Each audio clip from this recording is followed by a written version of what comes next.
Okay, 1 second. Let me just draw these otters really quick because I'm not going to stop thinking about it until after. Oh, they got little feet. That's kind of cute. Let me just, then like this little otter tail. Then we can do like the water ripples. I'll color them in a second, you know. And that's pretty good.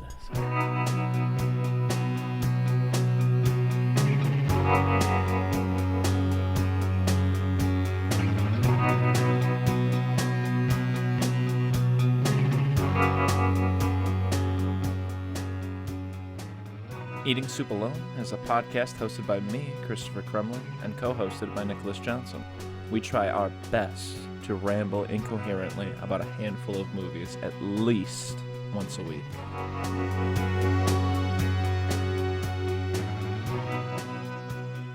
We'll color later. I'm not gonna, we're doing a podcast right now, so I shouldn't be, you know what I'm saying? Whatever. So, anyways, this week we did 2 movies. This week's. We do it every couple weeks nowadays. But a little more otter detail. That's good. Beautiful. Thank you. Anyways, so 2 movies, like the huge. Sometimes we've done more, sometimes we've done less. That's true. Yeah, remember we would do like 4 sometimes? Sometimes we do 1. It's fucked up. So we watched 2 movies. Your choice was? Whiplash. From 2014? 2014, yeah. With J.K. Simmons and almost a Jeremy Allen White type. Miles Teller, yeah. Little proto rat face. Yeah, absolutely. Before the rat face was big. You know? Yeah, I watched what's it called? Too Old to Die Young. That is that a Clint Eastwood Nicholas movie? Winding Refn show on Amazon. Oh yeah. I watched like 3 or 4 episodes of it, and it stars Miles Teller. That's why I'm thinking about it. Sure. And he's so quiet in it because it's a Nicholas Winding Refn movie. And he doesn't say a lot. And watching Whiplash and watching him talk a lot, I was like, I like him to say nothing. I think I prefer that, if I'm being perfectly honest. But also, quick review on that show. I like it. First 2 episodes I watched, I was like, oh yeah, this is definitely... Same with Copenhagen Cowboy. It's a show that he did for Netflix. Sure. It's just pitch perfect, his kind of style. Yeah. I can sit through that for 90 minutes to 2 hours, and that's it. Yeah. It does not sustain me for a whole television show. I hear you. I want to like it. I want to like both of those shows so bad, because I know in both of them, eventually, Kojima shows up as a guest star, and I haven't gotten to either of those. Miles Teller also reminds me of Little Sammy Fableman a little bit. Yeah. Who's also in that movie Saturday Night or whatever. Who's he play?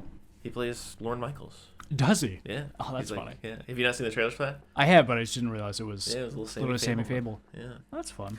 The one thing that stood out to me is, again, I'm probably botching this, but I just remember, like, the actor playing Chevy Chase, like, walks in a room and he, like, comedically stumbles as he enters.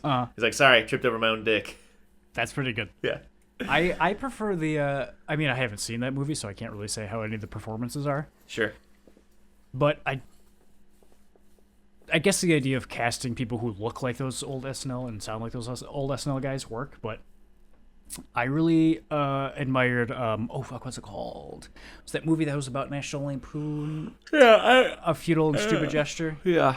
I didn't watch it, but I know what you're talking about, yeah. All the, like, SNL cast members and, like, the, like, people that you would recognize in that movie are played by basically their modern-day equivalents. Sure. So Chevy Chase is played by Joel McHale. Yeah. Just stuff along those lines. And it's great. I really liked it. Yeah. I prefer that. So we watched Whiplash, and then my choice was All of Us Strangers, which I remember seeing the trailer for before a couple of films, I think in the spring or something, like when I went to see, I don't know, this probably played before, like, who knows, Poor Things or like Kinds of Kindness, or one of the movies I saw in that, like, winter to spring, 2024 to 2025, or 2023 to 2024 kind of bracket. Remember it really standing out and being interested in it, and then I saw that pretty much as soon as it was on DVD, it was in the Criterion Collection. Yeah. Yeah. And just the other day we were reading, because I was talking to you about it, because I also just watched this movie, Perfect Days, and some little connective tissue there. Perfect Days is a Wim Wenders film, like Paris, Texas, but the screenplay, or like the story for Perfect Days is based on like a novel by a Japanese author, and I think it has a kind of similar kind of vibe. Because the thing is that I think so is All of Us Strangers or whatever. I think it's the same thing where it's based on like a Japanese novel or something. And yeah, I watched it on a plane, so not necessarily the ideal way to watch it. Oh no, I think it is. I think people say it all the time, but like when you're in a plane and you're watching a movie, it will hit you emotionally way harder. There's something about the altitude that like makes you cry during a movie you see. Then it was exactly the way I should have done it. Hell yeah. So yeah, I suppose we can start with Whiplash. Okay, that works. This is my first watch. Never seen Whiplash Likewise. before. Oh really? Yeah. Interesting. Whiplash is one of those movies that like when it came out, I was like, yeah, I'd like to see that movie. Sure. And then years passed, and every time I'd see something about it, I'd be like, I really got to get around to watching Whiplash. Yeah. And then a while ago, it hit me that Whiplash is 10 years old now, and I'm like, I should man up and watch Whiplash. Yeah. I probably shouldn't have waited 10 years. I mean, Yeah. spoilers. I think this movie's fine. Really? I liked it a lot. I liked it, but also at the same time, I was just like, okay, yeah, that was Whiplash. Yeah, no, it definitely. It's like it's so interesting because it reminds me so much of like what I would consider like movies. I think of like when I think of Whiplash, I think of like Birdman. I think of La La Land. Yes, and it does feel like of that time. But yeah, I found it really tense and kind of explosive, and I was definitely like on the edge of my seat. And I think J.K. Simmons kills it, obviously. Yeah, I think. And yeah, I mean, I think there's the only criticism that I'll personally give it, because I do really genuinely like this, is the discrepancy between like they're talking about that jazz player, like what, Charlie Parker or something like that, right? Yeah. And how like, you know, oh man, the blues, just like, or not the blues, but jazz, like nobody plays jazz like that. And they talk about how like there was that guy who brought it out of him. Mm-hmm. Mm-hmm.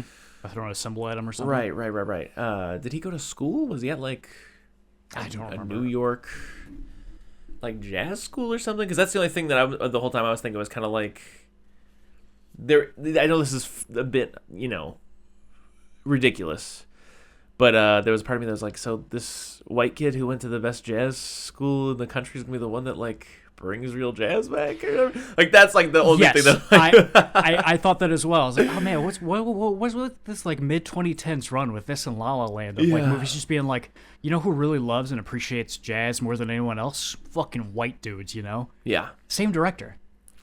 Whiplash and La La Land. It's the same fucking director, and I think maybe writer. So that tracks. Yeah. Yeah. I'm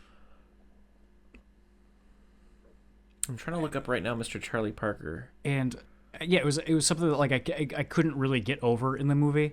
I mean, I could get over it. I could like set it aside for a second, but I kept thinking about it the entire time. And this is just me being ignorant of jazz and the state of it. Right. But their whole mission in this, and Miles Teller's whole drive, and J.K. Simmons' whole drive for somebody else is just like to be the greatest, to be the next Charlie Parker, to be like one of the greatest jazz drummers in the world. And it's like, hey, man, who gives a shit?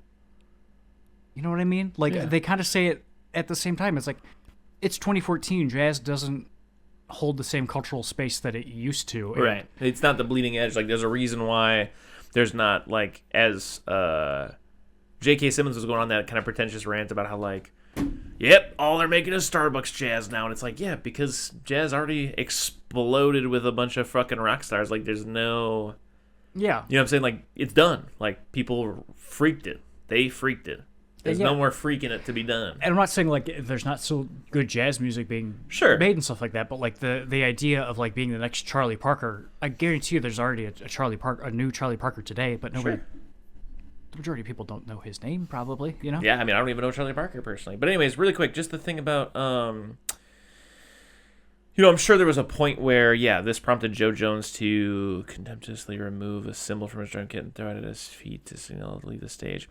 So Charlie Parker withdrew from high school to join the local musicians union and decided to pursue his musical career full-time. Upon leaving high school, Parker began to play with local bands and jazz clubs around Kansas City and often ambitiously took part in jam sessions with much more experienced musicians.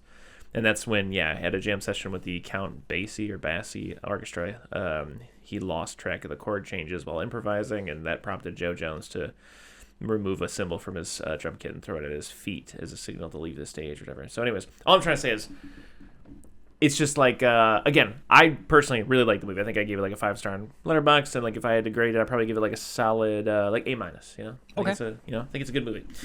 But yeah, there is that thing, what you're saying of the whole thing where it's like the next Charlie Parker. I mean, that's kind of like my opinion. Like it is like being like, oh man, I wanna do the next War of the Worlds radio broadcast. Yeah. It's like, well, yeah, but that day's kind of passed a little bit. Yeah, you're right. It's like exactly. It's like being like, I want to be the world's next greatest radio DJ. It's Sure. Like, yeah, like, and I think what really got me is the scene with his family around the dinner table. Yeah. Where he's just like, I'd like to, be dead at 30, alcoholic or broken. Has people still remember me in 50 to 100 years? And it's like, my thing they with won't. that specifically, but the thing specifically about that is like, he's not, in my opinion, like living like the dangerous alcoholic life.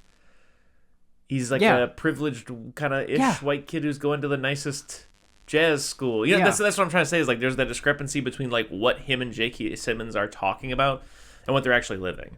Exactly. Like they're romanticizing this like lifestyle, this like rough and tumble black jazz musician lifestyle, while being like well-to-do white folks in New York that are not living in the same like kind of like, you know what I'm saying? Yeah, that's exactly Ryan Gosling's character in fucking La La Land. What is it with this director and just So whatever. But besides all that, besides all that, yeah. So you start out, you meet little Andrew Ryan. What's his name? I think it's Andrew. Is it Andrew? I think so, yeah. And he is, to be fair, from a family that never went to college. His family is not musicians. I think his dad went to college. His dad's a No, teacher. he's like a, but it's like, no, it's like high school. Because he asks like, oh, what school does he teach at or whatever? And he's like, you have to go to college to be any type of teacher. Yeah. Yeah. Yeah. So his dad went to college. Sure. Sorry. But what I'm trying to say is not like a Not as Wesleyan or prestigious, something. yeah. But yeah, and he's just playing in like a whatever first year jazz band or whatever, and J.K. Simmons I guess is like the jazz man. Mm-hmm. And so he wanders in or whatever, and he's like, you know who I am? Oh, Chris, did you hear that great J.K. Simmons that just busted out of nowhere? Thank you. He just kind of like points at folks in like first year and is like, play a C. Nah, you give me 4 bars of Caravan from page 3 or whatever, and they'll do it. He's like, nah, next.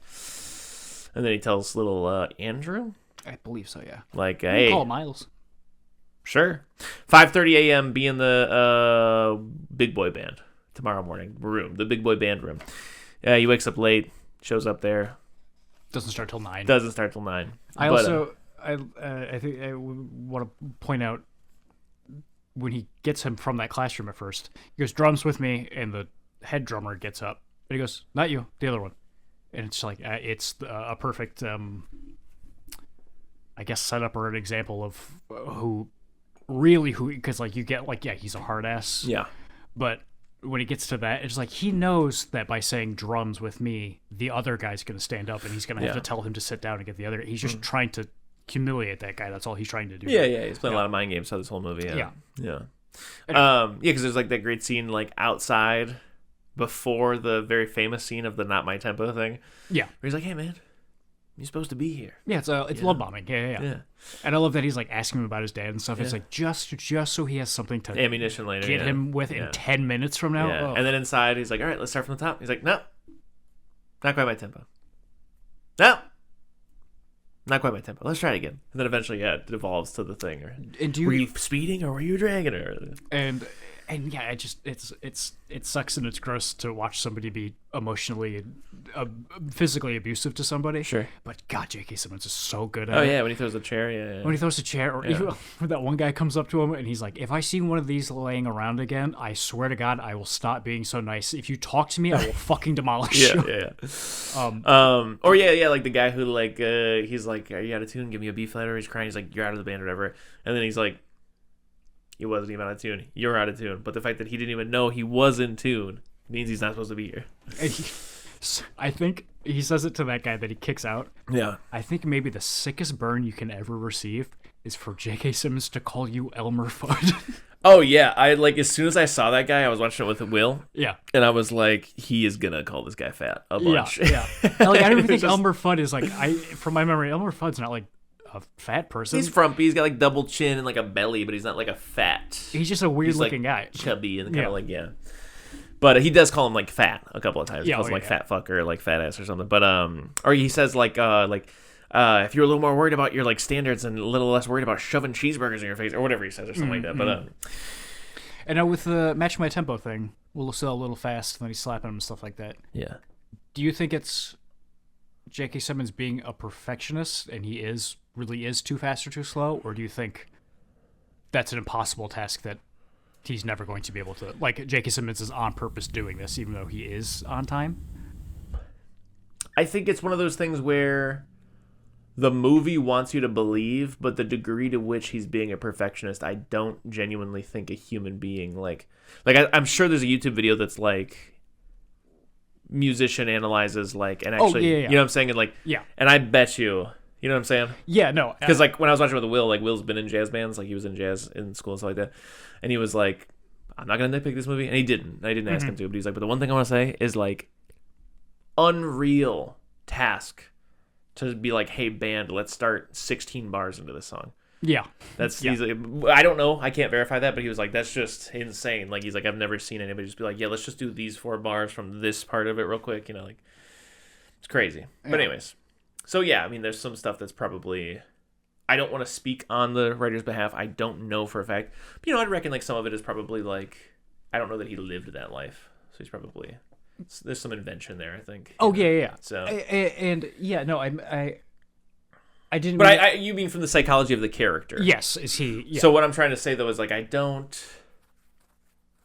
I think I lean towards the movie wants you to think that he's that good and he can tell. Gotcha. Because there's that point where like he says something like or whatever, he's like, about dragging or something, like he's like, at that time I was dragging her. He's like, so you do know the difference, Like, but I do like, it is definitely a movie. I know it's manipulative and not good, but it is definitely a movie where by the end of it I was like, man, it makes me want to, not to that degree obviously, but it was like it did make me want to try to devote myself to passions a little bit more. Yeah, just that thing of like, but like to put in a little more effort. I was definitely fired up in that sense of like, wow, like, because the thing I like about the movie specifically is that he gets that good because he puts the time in. Like he goes and practices more. Yeah. And it's not like Good Will Hunting where he's like, I didn't go to school, I'm just smarter. Yeah. You know what I mean? Like this is a guy who is like, fuck, like I want to be better. And that's how it works in real life. If you want to be better at something, you just have to fucking put in the time. So it was like J.K. Simmons says at one point, he talks about how he's like, the kid who died, the kid who hanged himself, which he lies about and says died in a car accident. The kid who hung himself, but that's hanged. If you're a person that's hanged. Right. He had drive or whatever. He's like, he wasn't necessarily the most talented or whatever, but he had the drive, right? And I do think that that's true in life. I think that like it's more the drive and the time you put into it. You can be. I mean, it's the same. I don't know. You never saw Challengers, but that's the whole thing. Is like there's like the one guy that like Zendaya does like stay in love with is like the Tiger Woods type that like perfectly meticulously his diet and his exercise and sleep is perfect so that he can be the perfect tennis player. Then there's the other guy who like smokes cigarettes and like is bisexual and like just sleeps out of a car. But he's like the John Daly. He's the John Daly tennis. Yeah. But anyways, whatever. I'm going on a little rant there, but it's just cool for a movie to be like, hey, you don't gotta be bored with it. Just practice, man. Yeah. Do you think? Because I was doing some reading on this movie, and apparently people feel very differently about it. Do you think the end of this movie is a happy or a sad ending? I think that's a very interesting question to ask. Yeah. I think it's neither. I'm not gonna actually color it right now, but okay. I think it's more too. It's you know, I think of it as like, I think of it as a good ending. Okay. I just think of it as like, it's almost like something like The Lighthouse or something. It's two men who are on an island to themselves, or whatever the phrase is, right? Like they're off in their own world, like terribly toxic, horrible, and it doesn't matter that this is like, to some extent, the grandest stage probably jazz gets in New York City. They're gonna be selfish and just take this time to like man versus man this on stage. Yeah. And it's like, I love the twist of him, like, bumping into him and being like, hey, why don't you come play in this band or whatever. And then, like, as soon as he's on stage, he's like, get fucked. I know you. Yeah. So he just drowns. But then for him to step up the way that, you know, the screenplay sets it up so that, like, you know, the Charlie Parker example was like, you know, there was that very specific performance where he, like, just floored it because of the guidance of the other guy or whatever. And it's like, that's what happens at the end, is the Charlie Parker thing. But it's not like this moment for me personally when I'm watching where I'm like, there it is. It's more of like, it's like watching two people say fuck you to each other in different ways. So like that's his fuck you back is like, all right, well, on your stage at your thing, the only thing you've got left since you got kicked out of the best school in the country, this weird like, what, you're opening a jazz festival or whatever, I'm gonna just show you how John Bonham I can be for 20 minutes straight. Yeah. I think Sure. for pretty much exactly the same reasons you were saying, Yeah. I think it's a sad ending. Sure, yeah. I think it's bad. I'm not saying it's happy. I'm just saying like I don't know if I'd call it one or the other. But continue. Yeah, I would definitely call it one. I would Sure. call it a bad one. Because I think that's a great example. The Lighthouse. Yeah. Two men on an island by themselves, and it's very Yeah. toxic or whatever. But I think especially towards the end of that movie is a lot of people getting Miles Teller off of that island. Yeah. And J.K. Simmons trying to bring him back to that island, and Miles Teller just being like, yeah, guys, I gotta get back to that island. And everyone going, no, get off of the island. Yeah. Especially when he makes a fool out of him on that stage and they play the song he doesn't know. Yeah. And then he leaves and goes and hugs his dad. Yeah. And then he like literally denies that love. Yeah, literally turns his back on his dad. Yeah. And then he goes out out there. In there. that sense, it's a bad ending in the sense that all of the bad things happen. But what I was saying about like the being a good ending is like that doesn't make the movie bad. That the bad thing happened. Oh, no, I think it's a good ending in that sense. But yeah, it's bad. It's definitely bad. And I agree with you. Yeah, got you. No, I don't mean it's like a poor ending. I mean it's yeah. just like this is it's not good. Yeah, you're right. It's a downer note. You're right. Yeah, he got manipulated right back into the world of J.K. Simmons. Exactly. Yeah, he does come back with that fervor and that energy of just like, hey, fuck you. I'm gonna show you on the stage whether you like it or not that I am worthy of your approval. Yeah. And the movie ends when he gets just that little nod from J.K. Simmons. And it's just like, fuck, dude, that's not what you should be wanting. Mm-hmm. I think a good ending, like a happy ending for this movie would legitimately him being like, yeah, and talking to that lawyer and taking him down and just like... Or even just like if you were to like branch out and actually be in a band in a sense, in some way, like a satisfying like pursuing music of his own accord and not because he wants some weird guy to jazz place to like him. Yeah. But I also, that being said, I love the ending of this movie. Absolutely. Like, yeah, perfect ending, I really didn't see it coming, but I love the twist of him being like, we're not playing that song, you fucking idiot. Yeah. We're playing. It's so good. He's like, because he just says like, I know you talked. Yeah, I'm not fucking stupid, Andrew. Yeah. And it's also like, from what I've been reading the past 2 days after seeing this, this movie does have like a Fight Club kind of legacy to it, where people definitely take the wrong lessons out of it. Like I saw someone showing a like one of those, not memes, but like those pictures you see on the internet of like somebody with like a quote next, like in fancy right. It was J.K. Simmons at that bar and it said there are no more too dangerous words in the English language than good job, and it's like, that's not the lesson you should be getting from this movie. No, I think I definitely agree with you. There's that scene where, you know, Andrew says to him when they're in the bar or whatever, he says like, but isn't there a line? Yeah. And I agree that there is. But again, in like not a crazy way. There's a grounded version of what J.K. Simmons is saying that did fire me up a little bit. That idea that like someone should be encouraging you to strive for more, but not like that.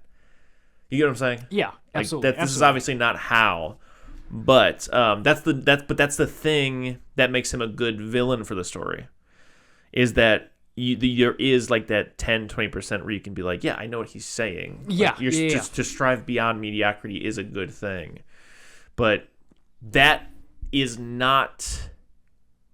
There's a difference between like participation trophies and calling someone slurs to their face and making fun of them for being fat because they don't know whether or not they're in tune. Yeah. And also, it just I mean, I guess it's a dependent on your worldview, but I mean, achieving more than mediocrity or yada yada yada, I think genuinely does not fucking matter. No, absolutely I think in day-to-day life, Yeah. Just be you and be, hey, you listening? Just be you and be happy. Yeah, no, absolutely. happy. You know, so yeah, that's something that I, you know, on a side note, just I don't know. I mean, you know, because we're friends, but listener-wise, if you're listening to this, like I play in bands, and so do you, Nick, and you know, we've been around a lot of folks. And I have seen some folks, and personally, I've struggled with it too. But like, I've seen some folks like kind of struggle with like.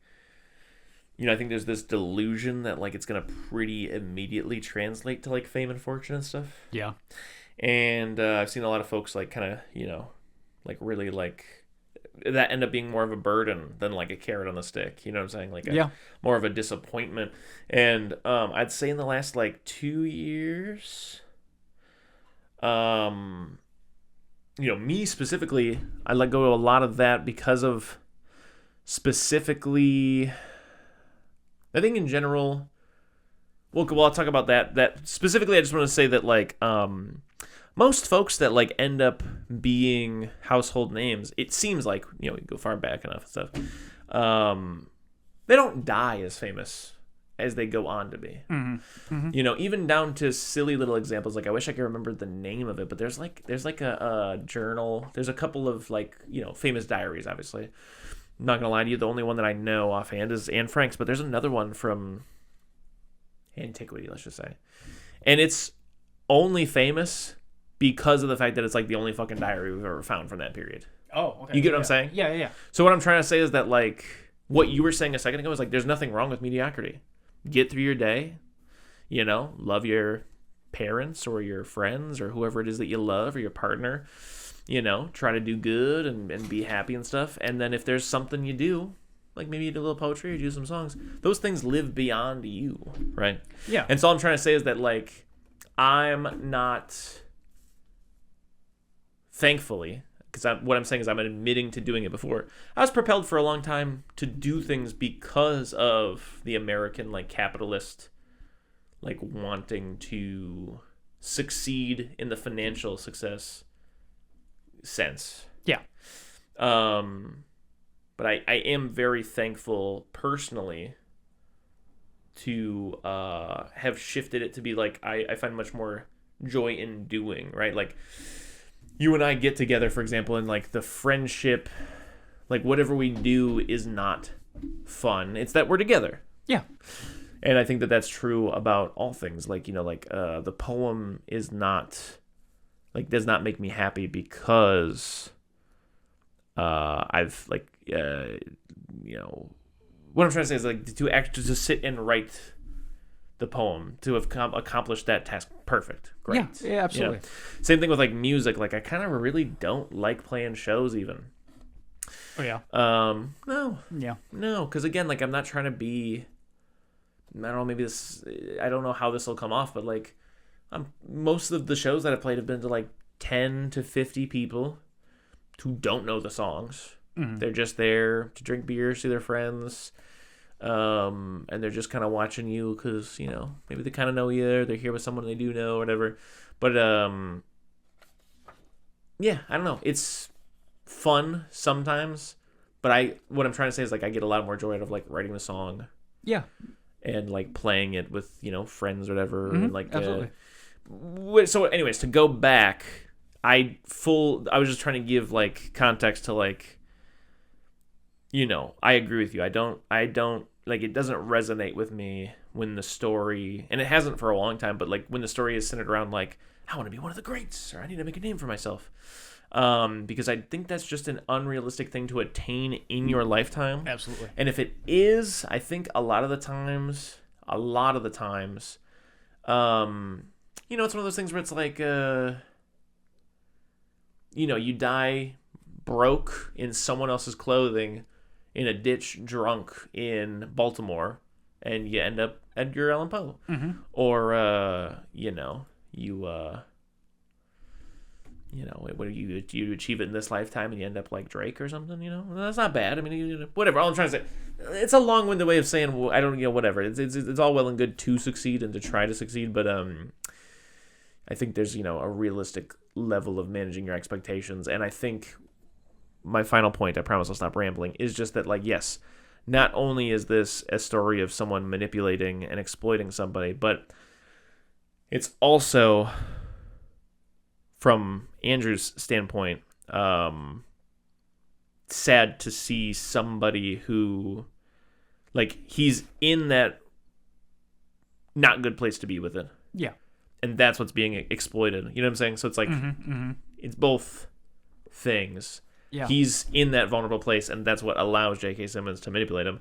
And yeah, I don't know. I just, like, and I think the movie does a decent job of, in my opinion, showcasing how his life is not that of someone like Charlie Parker's. It's not the 30s. There are no musicians' unions. You're not hanging around jazz clubs, smoking cigarettes and drinking and dropping out of high school so you can play. Instead, you're being sent to New York.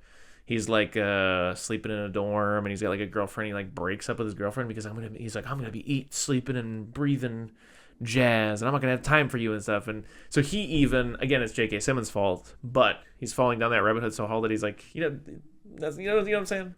Ultimately, all I'm trying to say is that, like, I don't know that, like, I kept saying the thing about, like, like, oh, you die, and then maybe, like, then your shit lives on, and maybe that's when you become a Charlie Parker kind of thing.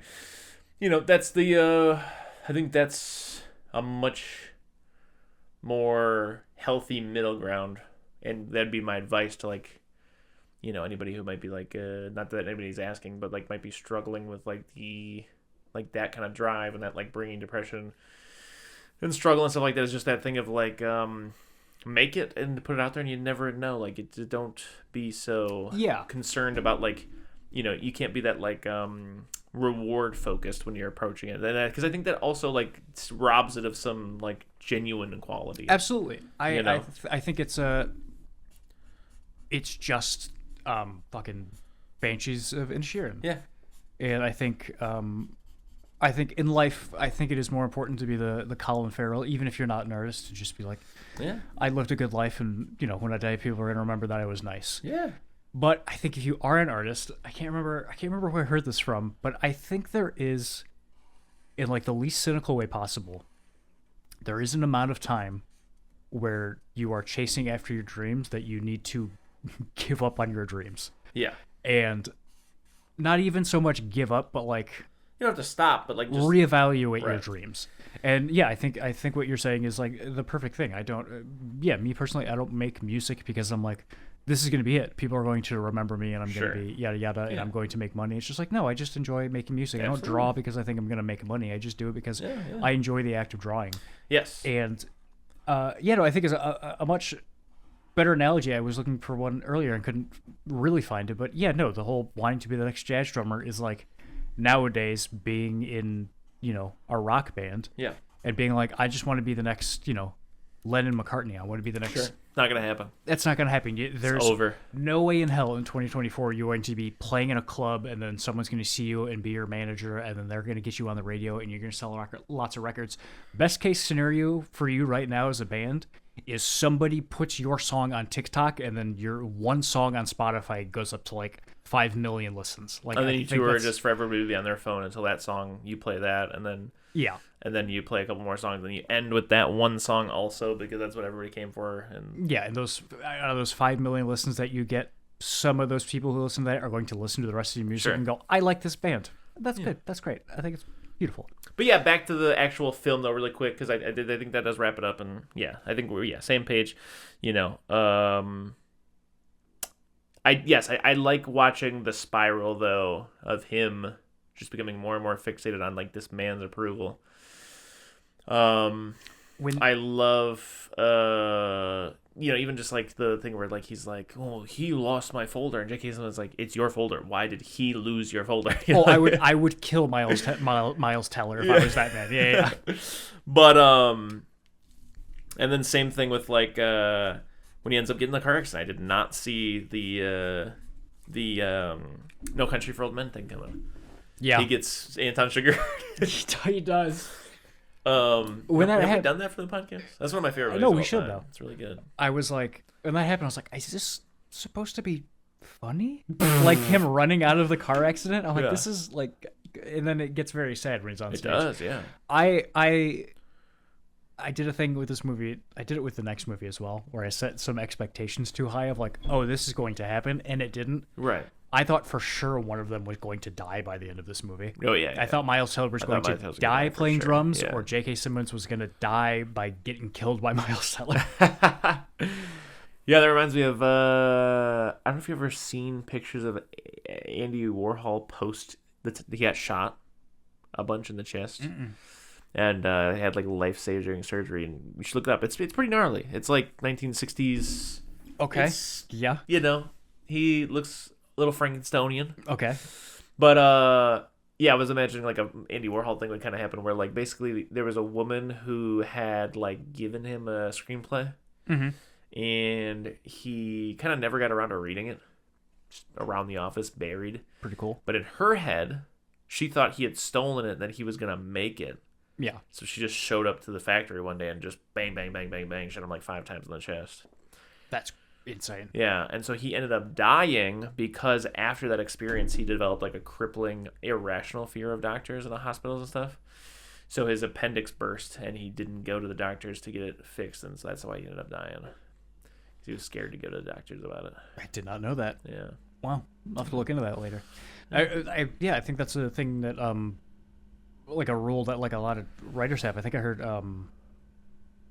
James Gunn say this in an interview forever ago, but about like amateur writers or something like that being like, will you look at my script and just give me notes or yada yada? And he's like, I won't even put my hands on it. Like I will not touch your script just for that very specific occasions, like so that there's in no way, shape, or form you can later in a couple of years be like, hey, that was my idea. Like even if I do read your script and give you notes, one of those things might stick in my head and I'll forget about it, and 5 years later I'll think it's my idea. And so there's like absolutely no way I'm gonna let anything even kind of like that happen. So that's it for Whiplash, I think, right? We're good? Yeah, I'll say last thing I said, this movie had a lot of moments where I get a lot of secondhand embarrassment, especially when watching things. Sure. So when they're eating dinner with his family and they like bring up the football thing, he's know. like, "Ooh, I made the team." And Miles Teller goes, "Yeah, Division 3 though." I went, "Oh," and I hit fast forward 3 times Did you until really? it was over. Yes. I was like, I know what's happening in the scene, right? Let's move on. Yeah, that's exactly what happened. He was like, "I'm the lead drummer. You just play football," and it's like, not to say that what Andrew is doing is not impressive. It is, but also like you just can't be at dinner being like, "I'm cooler because you play football." Yeah. Just the worst guy. It's just the worst guy. Just the worst guy. I'd give this movie a B+. Wonderful. I'm gonna write that down. Can you write that down on that paper? I don't want to put it on my otter drawing.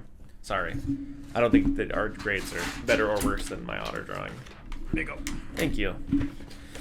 And then the other movie was All of Us Strangers. Yeah, I had never. Would you like to go first? Yeah, I had never. If I'm being honest, I might have, but I didn't remember. I've never heard of this movie, I think. Really? I just skip straight to the end. Chris, I fucking love this movie. This movie is great. I agree with you.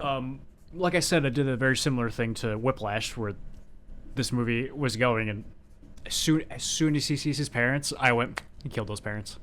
That's how this movie's gonna end. It's the reveal that he killed them when he was super young. Yeah. And I'm glad it didn't go that way. Yes. And I'm glad that the movie ends by going, gotcha, movie's full of ghosts. Yeah. Yeah, so do you reckon, like, that was the one thing at the end which I wasn't totally straight on. Did his boyfriend just become a ghost, or had he been interacting with a ghost for a while? I think boyfriend came to his house, asked him for a drink, and then went home and died. And so this whole thing, because that's what I was thinking. I was thinking the same thing, where like this whole experience has been with a ghost. Yep, absolutely. Okay, so when we open, I love the opening shot of this movie. just like insane colors, and then it fades into this very hot man. I Yeah. thought that was great.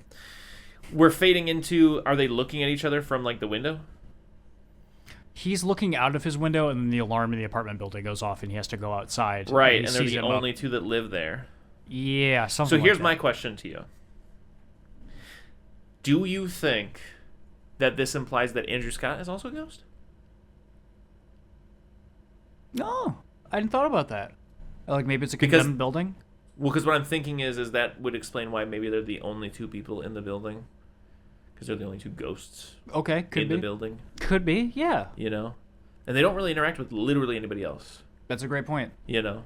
Yeah, I hadn't thought about that. The Andrew, because I don't think I see him interact with anyone that's not his parents or No. this guy. No. Yeah, that's a great point. Yeah. That waitress gives him at the end when he's with his parents saying goodbye to them. Oh, right. I don't know why it was so fucking funny to me. Yeah. But he goes, "I'd like the family meal," and she goes, "That's a lot of food." Yeah. And then she leaves, and he says goodbye to his parents, and it's Yeah. very sad. Yeah. And he's bawling, and just imagining being a waitress, walking over to a man who's sobbing harder than I've ever seen another human being cry, and going, "Here's your 3 milkshakes, I guess." But yeah, I'm going to choose to believe that they're all ghosts. That's fun. Yeah, I don't hate that. But, yeah, I will. Yeah, so basically, you know, with or without the ghost aspect, like, I love just the thought experiment of being able to interact with your parents kind of frozen in time, in a sense. Yeah. And there's something really, like, hauntingly, like, melancholic and, like, comforting but unsettling about it. Yeah, it's so. Yeah, the whole thing, like, even, like, to the way it's, like, scored and sometimes shot and Yeah. stuff like that, it is very much so giving you the, like, this is kind of eerie feeling. Yeah, I'm kind of getting, like, little goosebumps talking about it, just because, like, I'm just remembering the vibe. It is very beautiful, and it's shot well, and just, yeah, like, the vibe, like I said, is, like, somehow cozy, but, like, something's wrong. Yeah, and You know? it's, yeah, something's wrong, but the whole time, I mean, for me personally watching it, it's just like, oh, what a gift that would be. Like, how Absolutely. nice would that be? Absolutely. And I don't know why it really hit me. I don't think they say it, really make mention of it until the end. I think his dad says it, but I didn't realize, like, oh, he's older than they are. Yeah, I remember when Yeah. they said that. That's crazy. You know, here's another thing. My partner Zeta has been listening to this podcast. It's like some therapist, and she talks with couples. It's anonymous. And I was just listening to one about a couple. I can't remember their names. It's two guys, and there's like a problem with like one of them was sexually abused, so he's a bit sexually promiscuous and like doesn't really like affectionate touch because it feels kind of like triggering. Yeah. But is like also a sex addict and like was kind of sleeping around, and then they found out, so now they're trying to like work through their shit. And so, like, he kind of communicates with words, and he's very much so someone who intellectualizes feelings. Yeah. And then the other one is someone who's very much like a physical touch guy, like wants to comfort that way. And so she's helping them, like, communicate, like, you know, through that issue. And eventually they get to the hugger, and he's kind of the guy that's like, oh, it's all good. Like, I'm low maintenance and stuff. And she's trying to explain to him that, like, that is a disservice to yourself. You're not respecting yourself enough to assert what you want. You've convinced yourself that it's a positive thing to be low maintenance, but what you're actually doing is robbing yourself of what you deserve. And so she's trying to explain to him that, like, you need to ask more in the relationship. And not in a victim blamey way, but she's trying to explain that, like, if you never put your foot down and, like, set the parameters of, like, what you expect or need from a partner, that kind of in a way opens the door to them disrespecting you, not necessarily to this extent, but like to the level of even cheating. Like, Yeah. you know what I mean? You kind of need to, if you're always just like, oh, no worries, no problem, no worry, no problems, people will just be like, oh, no worries, no problems. Yeah. You know? Yeah. So eventually she tries to get to the heart of that, and it reminds me of the interaction in this film between his dad and him, because in this movie one of the tougher scenes is like him kind of coming out to both his parents. And when he comes out, I'm going to bring back to the podcast in just a second. When he brings up to the mom, we can talk about it in a second, but she's old school about it. She's pretty homophobic. Yeah. When she brings it up to the dad, he's cooler, but he's kind of like, yeah, I know. Let's keep just listening to music and not talk about it, right? And that reminded me of, in this podcast, there's a moment where she's talking to the going like whatever guy, and one of the traumas, I guess, that are like leading to this kind of like, not considering yourself part, is he starts talking about like his dad passing away and how like he wishes he would have come out to his dad before his dad passed away. Mm-hmm. And she's like, what do you think he would have said if he would have come out to him? And he's kind of crying, but he's like, I think he would have said like, yeah, I always knew. Like, no worries. And it's really sweet until she's like, and how would that make you feel? And he was like, it would make me, and he starts like kind of crying hard. He's like, I would probably ask him why he doesn't want to like know me better. Oof. Like the fact that he doesn't even want to know about it. Like he just wants to brush over it. Yeah. Like, why don't you want to understand me better? So that's what this reminds me of with the dad thing. Yeah. You know what I'm saying? Like, that's just tough to be like, for him to be like, yeah, I know. And then just like, Yeah, but I do really like that conversation with the dad. It's part of the dynamic that this movie sets up with him and his parents that I love, and it's like the idea of like this like wish fulfillment with parents, like a fantasy. Yes, especially like with this specific situation where they died when he was at such a young age, and now they're seeing him again as an adult. Yeah. So the conversations that they're having is something that I think, I mean, maybe I'm just speaking from personal experience, but I think this might be a universal thing that people feel with their parents. It's like, to have a conversation like that with your parents where unreal, never gonna happen. You feel on the same level where they think of you as an adult in the same way that they are. Yeah.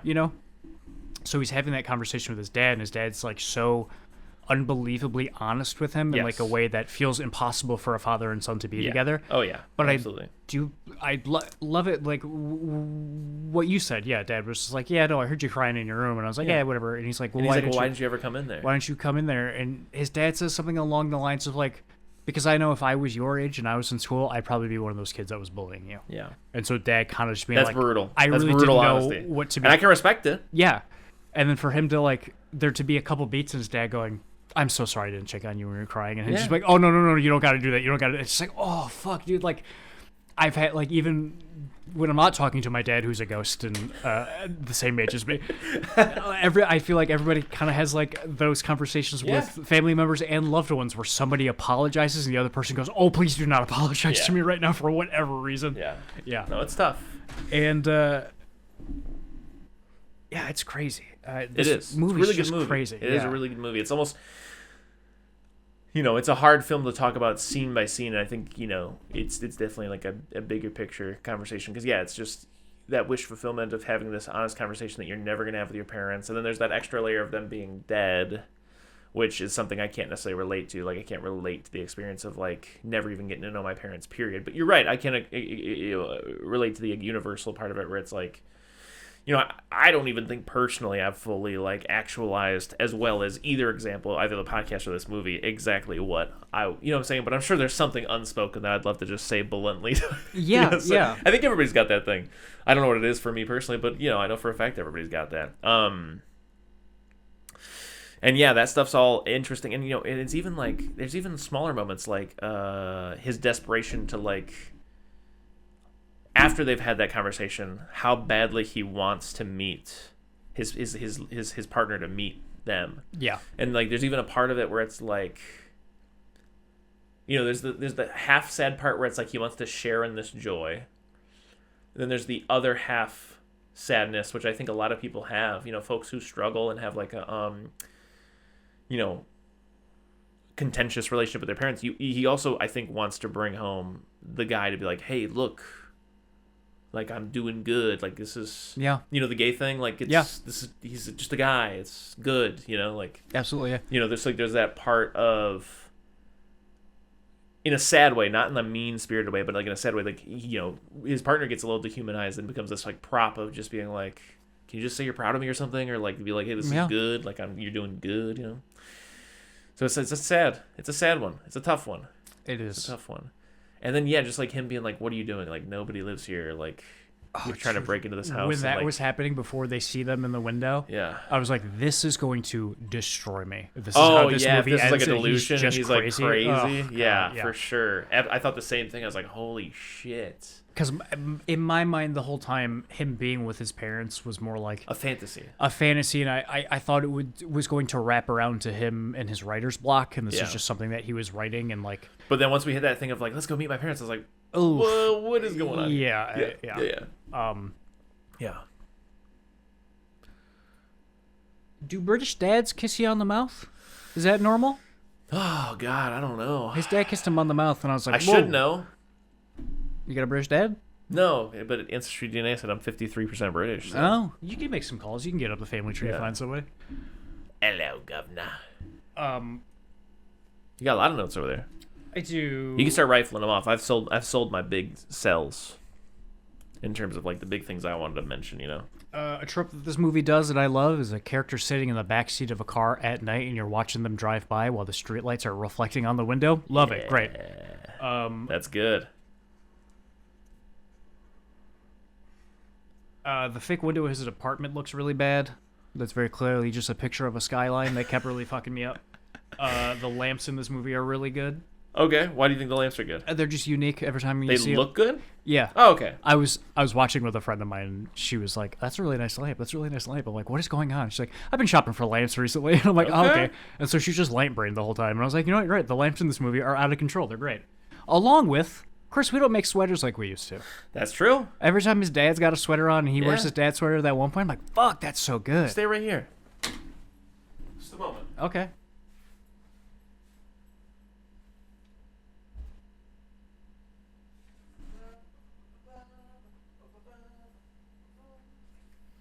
I'm not expecting you to be shocked and amazed or anything like that, but like, what do you think about this guy? Ooh, that's a good sweater, Chris. I'm not sure how to help you with that. Alexa, I was not talking to you. Yeah, I bought this for like $15. It's from the 90s. It's an LL I Bean. thought I heard my name. Shut up. So, That's great. you like this? Yeah, I really like it. Do you know the comic artist? She goes by Pants. Huh. See, wear this? They? No, he might be a he, she, or they. I don't know. Sure. But they just draw like silly little guys just in like 1 or 2 panel comics. Okay. And I saw one the other day, and it was like titled "Practice for the Holiday Party." It's a guy in a sweater looking at it and going, "Oh, it's an LL Bean. Oh, this old thing, got it from the Bean." That's good. I will be using that. Sweaters are great. When his dad goes, "This was your grandfather's favorite song," I didn't like it, but it's grown on me, and he plays the Fallout song. I laughed out loud. Which one did he play? The I don't want to set the world. Yeah. Yeah. On fire. So many movies have the exact same scene that this movie does, where 2 people are in a club and they're falling in love, and like the dance music kind of fades out, and you're just watching them slow-mo dance in strobe lights. Do you want that moment in life or no? Nah, I don't need to be in a club. Okay. You? I think the fantasy is alive for me in the sense of like I see that and I'm like, yeah, I want that. But you're right. Like when I think about do I want to be in a club, the answer is fuck no. Yeah, I think my experiences in clubs have ruined that for me forever. Yeah, I think there's definitely been a point in my life where I've seen that scene and gone, yeah, that seems nice. Yeah. But after being in 4 clubs tops in my life, and every time I see a club in a movie, I'm like, God, get me out of there. Yeah, no, 1,000%. Last place. I barely want to be in a bar. Yeah. Personally, let alone a club. Already at the bar, I'm like, can we turn this fucking music down? I can't talk. Yeah. I can't hear anything. Like. Yeah, it blows my mind how loud bars get. Yeah, this is a tweet I remember that I'm stealing from, I want to say Andy Cortez, but it was like $1 million idea, a bar that plays music at half the volume every other bar plays. Yeah, absolutely. I would give them a lot of money. Honestly, I might start drinking if I could talk at a bar. Yeah. So anyways, you got more notes. I see lots of notes there. I really loved the conversation that they have the first time, like right after they sleep together. And his boyfriend telling him about, like, you know, being on the, feeling like he's on the edge of the family and stuff like that. Yeah. Oh, cool. That really hits you. And I can't remember what he says to, Andy? Is that our main character's name? I don't know offhand. I can't remember the names. Adam. It's Adam. Okay. And then it was close to Andrew. Ghost boyfriend? Don't know. Okay. Pedro, what's his name? Paul Pascal or something? Or Paul Mescal. Paul Mescal? Yeah, something like Yeah, that. Paul Mescal. Do you like him as an actor? I thought he was fine. Yeah. Do you like Andrew Scott as an actor? Oh yeah, I love him. Okay. I've only seen him in a handful of things, but I think he knocks it out of the park in fucking Fleabag. He's so good. You do talk about that often. I do. We just talked about that over brunch. We sure did. But I can't remember what Ghost Boyfriend says to him, but it takes Andrew Scott back a little bit. Okay. And he says, I think the line, I don't know if it's verbatim that I have written down here. He says, it doesn't take much to make you feel the way you used to feel. Interesting. It doesn't take much to make you feel the way you felt. Like, I think he like expresses something about it, like, hey, I felt judged or bad in this way for being gay growing up or whatever, and like it really hits Andrew Scott. Yeah, and I don't know, that really got me. I really enjoyed that. I mean, not enjoyed that, but you know what I mean. Every time I see someone do cocaine in a movie, I go, God, I love cocaine. I've never in my life done cocaine, but every time I see someone in a movie, like seeing someone smoke a cigarette in a movie, I'm like, I want to be doing that right now. I agree with you. Should be legal. I really love the shot when he wakes up from his bed and gets up and walks out the window and he's back in the club again. Like that whole, like, I guess dream sequence. Yeah. I also thought he was going to... There's a big note there that says sad. That's just the end of the movie. Made me sad. Okay, but continue. I thought he was going to die at the end of the movie when really his boyfriend was dead the entire time. But, like, everyone keeps mentioning that he's hot. Like, everyone keeps touching his forehead and saying he's warm. And I'm like, oh, he's going to... what if it's because he died of a fever or something? Yeah, is he dying of a fever? Yeah. Oh, that's a good point. That's right. You thought... Your theory that he's a ghost the entire time as well. Could be. Could be. I can't remember verbatim what he says, but his dad at the end, like when it's the last things that they're saying to him, his dad says something along the lines of like, son, I need you to know that I love you very much or how important you are to me or something like that. I don't know why that was just like, oh. And then the conversation with his mom when his mom's just like, I can't see you. It's like, oh, also getting me. Yeah, it's tough. But, yeah. You got anything else about this flick? No, not really. I mean, you know, I was pretty surprised, I'd say. I didn't have many expectations. I will say one of the things that I appreciate about it is trailer-wise, it does give you a good sense of, like, you know that there's, like, the romance. You know that there's the parent stuff. And then it looks visually interesting. And the trailer's put together well, but it doesn't really spoil anything, right? So I really didn't have any expectations going into it. And so, yeah, I would just say that, yeah, I think you nailed it as far as, you know, what the movie accomplishes emotionally. And I just think it's a very unique and moving picture, pun intended. But I'm pissed. But no, I couldn't recommend it enough. I genuinely think this is a, you know, I think we talked about it a couple of times, but just over the last couple of years, like, between like, you know, we've seen all kinds of films in the last, like, I feel like 2023 and 2024 that were surprisingly, you know, pretty yeah. You know, be it this or The Substance or Poor Things or, you know, Fabelmans. The Fabelmans, even going back to 2022, I think, like, you know, or maybe 2021, I don't know. It's been some pretty interesting stuff the last couple of years, I think, you know. Yeah, this is just a really cool. Banshees of Inisherin. You said it earlier. Absolutely. Yeah, I don't know. This is another movie that, you know, honestly, I wish I would have gotten to see in the theater. Yeah. You know, because again, I can remember seeing the trailers before things, like, honestly, even probably before Challengers, and clocking it as, like, want to check that out, and then kind of missing it in theater. But it's all good. I do look forward to watching this not on the back of someone else's head. Yeah, I could see that. I could see that. But ultimately, yeah, like, this is an A for me. Yeah, I think this is a solid A. Yeah, I want to see a solid A. Yeah, I'm gonna give this a hard A as well. Yeah. I'm gonna write down hard A. Yeah, no, I was just so surprised and so taken by just the. I don't even know how to describe it. It's just that one of the things I talk about all the time, where it's just like, yeah, I love a good sci-fi movie that just like backdoors the sci-fi. Sure. Where it's like, that's this is not like a really the point. supernatural one that like backdoors the supernatural. Exactly. You don't I really guess. know everyone's ghosts until the end, and it Yeah. doesn't really matter, you know. Sure. And I don't also feel cheated by it. Yeah, not at all. Yeah. You know, it doesn't feel like a cheap like, and they were ghosts. Yeah, and the whole like not knowing they're ghosts until really the end doesn't really hamper the movie for me. Like the movie, No, because again, yeah, what you're saying about it being soft supernatural is it's like Eternal Sunshine in the sense that like ghosts, no ghosts, he's fantasizing about it, whatever it takes to get a grown man talking with his grown parents in a way that you wish you could. yeah, You know what I'm saying? Like to get there, whatever you got to do to get there, great. yeah, like not knowing what's going on, and like I don't know, you can kind of piece together that his parents are dead, but even before they tell you that, and like the movie isn't explaining anything to you, and you don't really know what's going on or why is it his parents' house, it like doesn't matter because No. it's just the conceit of that. Yeah, him having those conversations with his parents are so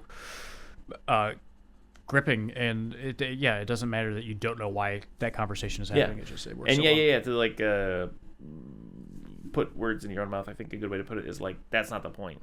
Yeah, You absolutely, know? yeah. Like the interesting thing is not why is this happening. The interesting thing is that it is happening, right? You know. So yeah, huge success. Big thumbs up. 2 great movies. This is sometimes people say that these episodes are boring. It's better when we watch movies that are not so good or that we have something. But no, this is an episode where both movies were, in my opinion, on the better side of the spectrum, and Absolutely. I was pleased to watch Whiplash and All of Us Strangers, especially coming off the back of just like, eventually we'll get back to it, but like, doing so many James Bond and Saws, and then we did the Child's Play, and like obviously there were highs, but it also ended on like 3 or so Real like stinkers, yeah. straight to DVD stinkers, and so yeah, it was good to just watch some good, capital C cinemas. Yeah, I was going to bring it up earlier and I forgot, so I'll just bring it up here at the end. Have you seen or do you know about the Whiplash short film? No, does it predate? Yes. And it's got J.K. Simmons in it. Interesting. Apparently, I didn't know this. J.K. Simmons went to school for a very long time to become a conductor. Oh, interesting. And so I guess he just read the script and it really spoke to him, and they like couldn't get it made or whatever. Sure. And then so J.K. Simmons signed on, and they made that short film basically as like a pilot to show other people. And it's just a much shorter version of this movie, and the Miles Teller character is played by a different actor. Do you prefer that actor? Or? I don't remember who it was, but I remember seeing it and being like, I think I might have preferred that. Interesting. Let me see. It's Nick. It's Michael Cera.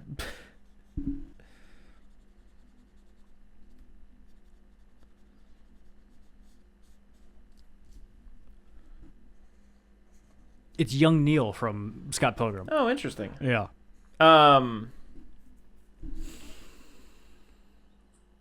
Do you think is Miles Teller playing the drums for real? Yeah, I don't know how they would fake it that well, Yeah. I think he's okay. doing a pretty good job. Okay. Yeah. I don't know how they'd fake it either. I really don't. How do you feel about that in a movie when someone's fake playing an instrument? Does it bother you? I always can tell, yeah. It does bother me, but not in like a bad way where I'm like, oh. I'm just saying that like it bothers me in the sense that I'm like, I can tell. Yeah. I'm not bothered in the sense of like I care. But I guess what I'm trying to say is like not necessarily bothered, but like it doesn't go unnoticed. Like they've never pulled it off well, in my opinion. Because honestly, sometimes I've heard people are straight up actually playing it, and I still don't believe it. Yeah. Like it's just difficult. I think it's just difficult to shoot and probably difficult to match up the audio. Yeah. And that like just generally leads to, even if it was real, it just like there's something about it that can look off. And so like that's one of the things is like whether or not he's actually playing those drums, for a fact that it's ADR. Like they're not using room sound. So I feel like this is something, definitely a hang up that I have that I can't explain, that I have to do some soul searching to figure out. But I feel like when I hear about, a movie where the main character plays an instrument, like let's say Inside Whiplash. Llewyn Davis. sure. Let's say, hey, Oscar Isaac just knew how to play guitar before, playing this movie. That's pretty cool. I'm like, okay, yeah, I like that. But Sure. when I hear Oscar Isaac spent 6 months learning how to play guitar for that movie, that pisses me off for some reason. That makes me so mad. That's very funny.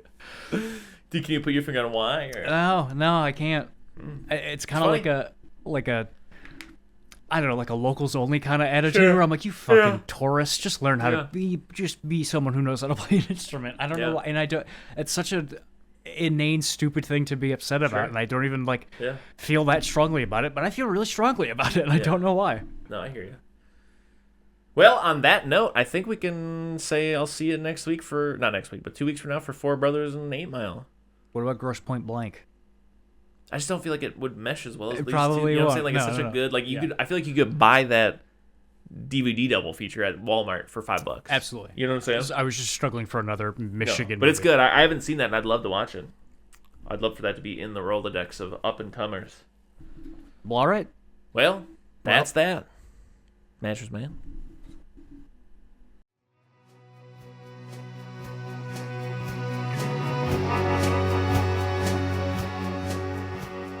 If you need more soup, follow us on Instagram, Facebook, and Twitter, or go to our website, eatingsoupalone.com. And until next time,